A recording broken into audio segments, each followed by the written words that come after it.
When we talked about dialogue, what kind of dialogue should it be? It is dialogue which produces no anger or retribution.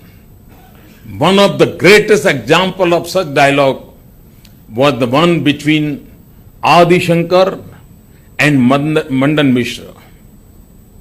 It is worth recalling and describing this ancient example for our modern times. Adi Shankar, a Vedantic, who did not give high marks for rituals, was a young man, while Mandan Mishra was an elderly scholar and high ritualist who believed in animal sacrifice also. Adi Shankar wanted to establish through dialogue and debate with the highest authority on ritualism, and that rituals were not necessary for attaining mukti, while Mandan Mishra wanted to prove that Shankar was wrong in dismissing rituals. This was how, in ancient India, debates on sensitive issues between scholars avoided such issues being settled in streets. Adi Shankar and Mandan Mishra held a debate and Shankar won.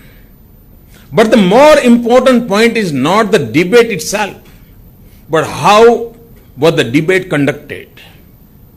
It is a fascinating story that will remain one of the highest forms of debate for all times for humanity.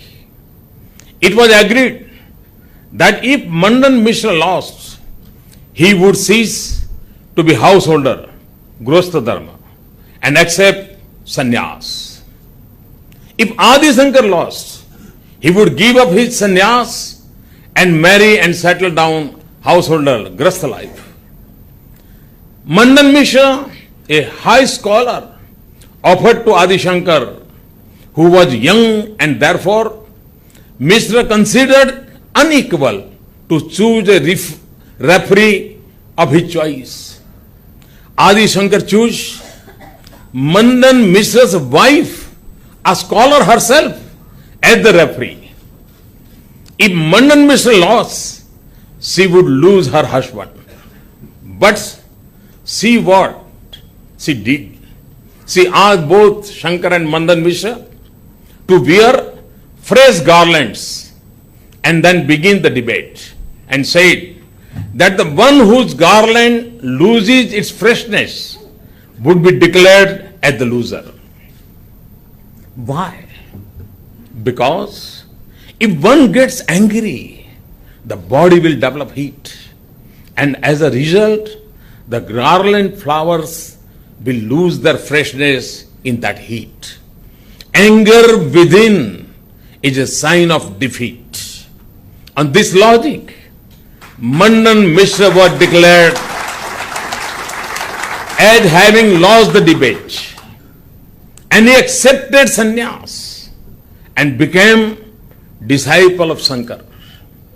This demonstrates the vitality of dialogue, and that too, dialogue without anger and conflict.